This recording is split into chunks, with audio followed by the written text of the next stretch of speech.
అంటే ఏ రకంగా glass bridge పైన శవాన్ని వేస్తా అంటాడు, ఇది రాజకీయం కాదా, శవాన్ని అడ్డు పెట్టుకొని చేసుడు కాదా అని చెప్పి. నిరసన ఈ దేశంలో అట్లా నిరసన చేసే ఒక పద్ధతి ఉంటుందండి. నిరసన చేసే ఒక దాంట్లో ఒక్కొక్కరు ఒక్కొక్క అంశాన్ని ఎంచుకుంటారు. ఇలా గ్లాస్ బ్రిడ్జ్ అవసరమా మనకి, ప్రజలు ఇంత ఇబ్బంది పడుతున్నారు, వాళ్ళ గ్లాస్ బ్రిడ్జ్ అవసరమా అనేది నా క్వశ్చన్. తప్పేముంది దాంట్లో? ఇప్పుడు ఫండ్సే లేవంటుంది గవర్నమెంట్ దగ్గర, డబ్బులే లేనప్పుడు ఆ బ్రిడ్జ్ ఎందుకు అనేది నా క్వశ్చన్. తప్ప మీరు చెప్పండి. అసలే ఇప్పుడు మొగుడు చచ్చిపోయిన దాని ముందట ఏదో ప్రోగ్రామ్ చేసినట్టు అంత సంబరాలు ఎందుకు? అసలు మన పరిస్థితే బాగాలేదు అన్నారు. ఇప్పుడు అవసరమా ఈ గ్లాస్ బ్రిడ్జ్లు ఇదంతా? అంటే ఆ గ్లాస్ బ్రిడ్జ్ కాంట్రాక్ట్ ఓన్కి ఇచ్చినాం అనేది కనుక్కుంటున్నా. ఒకవేళ అలా కనుక నీ కుటుంబ సభ్యులు కానీ నీ పేరు కానీ వెళ్ళింది అనుకో బిడ్డ, ఇక నన్ను తట్టుకోవడం చాలా కష్టం.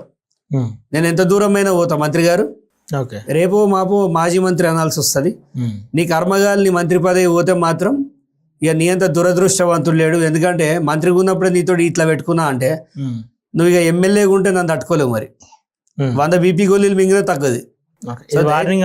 వార్నింగ్ ఎందుకు ఇస్తున్నా అంటే, నువ్వు భూమి రిటర్న్ ఇచ్చి, నిన్న ఏమన్నా అడిగినా చక్రధర్ గౌడ్ ఏ రోజు అన్న చక్రధర్ గౌడ్ సిద్దిపేట ప్రజల భూమి 22 ఎకరాలు ఎట్లయితే తీసుకున్నావో ఆ భూమి వాళ్ళకి ఇచ్చేసి ప్రజలకి ఇచ్చేసి నువ్వు ఏ రకంగా ఇచ్చినా ఇందులో నీ స్వార్థం ఏంది? అరే నా కాన్స్టిట్యున్సీలో ఒక సమస్య ఉన్నప్పుడు వాళ్ళు అమ్ముకోవాలంటే అమ్ముకోలేకపోతే మరి ఎమ్మెల్యే ఎందుకు, స్థానికంగా ఉన్న ఎమ్మెల్యే ఎందుకు మౌనంగా ఉంటుంది? మా ఎమ్మెల్యేకి మానసిక పెరాలసిస్ వచ్చిందని మీకు ఆల్రెడీ చెప్పిన. ఆయన గురించి మాట్లాడడం మొన్న కూడా ఒక యూట్యూబర్ ఏమంటాడంటే సిద్దిపేటలో, ఈయన చక్రధర్ గౌడ్ ఎందుకు హరీష్ రావు ప్రశ్నిస్తలేడంటే, ప్రభుత్వంలో ఎవరు ఉంటే అలా ప్రశ్నిస్తాం. హరీష్ రావు ఎందుకు ప్రశ్నించాలి? హరీష్ రావుకి ఆ సబ్జెక్ట్ మీద ఇంట్రెస్ట్ లేదు, ఆయన మాట్లాడట్లేదు. నాకు ఇంట్రెస్ట్ ఉంది, నేను మాట్లాడుతున్నా. ఇప్పుడు ఇంట్రెస్ట్ లేదని తీసుకొచ్చి అలా కూర్చోబెట్టాలా? హరీష్ రావు వాళ్ళ ఇష్టం. ఇప్పుడు మాట్లాడపోతే నష్టం జరుగుతుందా లాభం జరుగుతుందా అని ఎవరు చూసుకోవాలి? హరీష్ రావు చూసుకోవాలి. నువ్వు ఎందుకు మాట్లాడతలేవు అని ఒక్కసారి అడుగుతా, 2 సార్లు అడుగుతా. ఊరికి అదే పని. 100 కోట్ల భూమి ఊర్లో గయాబ్ అయితే వెలుగుమట్లనే, అది సింపుల్ గా చెప్పాలంటే అదొక మరో వెలుగుగట్ల, అది ఏమంటారు వెలుగుమట్ల, అదే పరిస్థితి. అంటే సిద్దిపేట వెలుగుమట్లతో పోలుస్తా ఉన్నారంటే అంత దారుణంగా ఉందా అన్న సిద్దిపేటలో? ఇప్పుడు మీ యూట్యూబ్ ఛానల్లో 20 మందిని తీసుకుపోతా త్వరలో. అక్కడ దాదాపుగా 1000 మంది ఆగమయ్యే పరిస్థితి ఉంది. అది మరి హరీష్ రావు గారికి ఎందుకు కనిపిస్తలేదు అనేది నాకు అర్థం కావట్లేదు. సరే, నేను సిద్ధాంతపరంగానే వారిని విమర్శిస్తా, కానీ ఈ విషయాన్ని పట్టించుకోవాలని నేను కోరుకుంటున్నాను. ఎందుకంటే నువ్వు రాష్ట్ర స్థాయి నాయకులు అని అందరికి తెలిసినా నువ్వు లోకల్ సమస్యలు పట్టించుకోవాలి కదా. నువ్వు ఎందుకు పట్టించుకోవు? నువ్వు పట్టించుకోకపోతే రేపు నష్టపోయేది కూడా నువ్వే. ఆడ ప్రజలు నష్టపోతా ఉన్నారు. నేను ఎమ్మెల్యేగా నీ గుర్తింపు పోయే పరిస్థితి ఉన్నది. సరే, నేను ఎమ్మెల్యే కాదని నువ్వు అనుకుంటే చెప్పి ఇక నేనే రౌండ్ ద క్లాక్ పనిచేస్తాం. మరి అటు ఎమ్మెల్యేగా ఇటు ప్రతిపక్ష నాయకుడు 2 పనిచేస్తాం. మరి ఏం చేయమంటారు? ఇప్పుడు ప్రజలకు తెలుసు అక్కడ మనం ఏ రకంగా పనిచేస్తాం. ప్రతి విషయం పైన స్పందిస్తాను నేను అక్కడ. చిన్నది పెద్దదని ఏం లేదు. కోడి పేగులు, కోడి వ్యర్థాలను బిజినెస్ చేస్తా ఉన్నాడని ఒక మంత్రి మీద ఎలిగేషన్ తీసుకొచ్చారు. ఆ మాటలు వాస్తవమేనా? దాని మీద మీరు స్టాండ్ అయి ఉన్నారా? స్టాండ్ కాదు, మీకు ఎవిడెన్సెస్ ఇస్తా. ఎవిడెన్సెస్ ఇస్తా.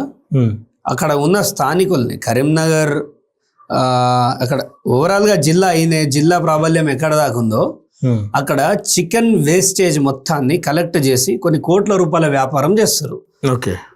ఎలాంటి టెండర్లు లేవు. టెండర్ 40 లక్షలు అయితే 15 లక్షలకు క్లోజ్ చేస్తారు వీళ్ళే అక్రమంగా చేసేసి గవర్నమెంట్కి గండి కొట్టుకుంటా ఇదంతా ఆంధ్రాకి పంపిస్తున్నారు. ఆంధ్ర చేపల చెరువుకు పంపిస్తున్నారు.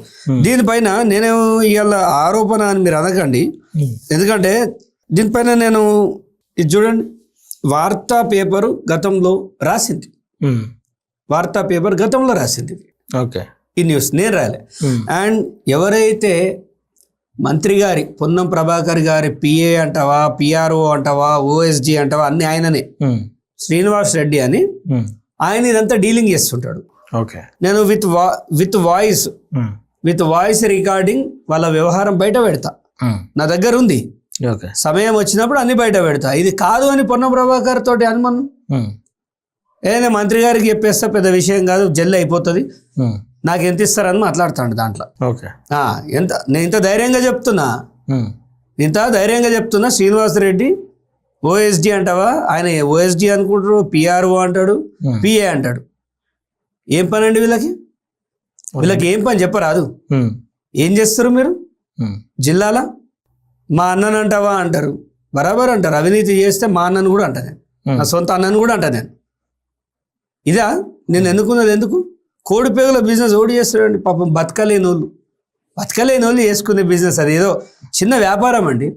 అంటే నువ్వు ట్రాన్స్పోర్ట్ మినిస్టర్ అయ్యి ఉండి దొంగ బండ్లను వే బిల్ లేకుండా అలౌ చేసుకుంటా మీ ఇష్టం ఉన్నట్టు వ్యాపారాలు చేస్తే మా కంటికి కనిపించవు అనుకుంటురా? 100 మంది బాధితులు ఉన్నారండి వీళ్ళ వల్ల. భూదోపిడీ అయినా రేపు గౌరవల్లి ప్రాజెక్ట్ కూడా మాట్లాడతా, కాదంటే డాక్యుమెంట్స్ పట్టుకొని మాట్లాడతా.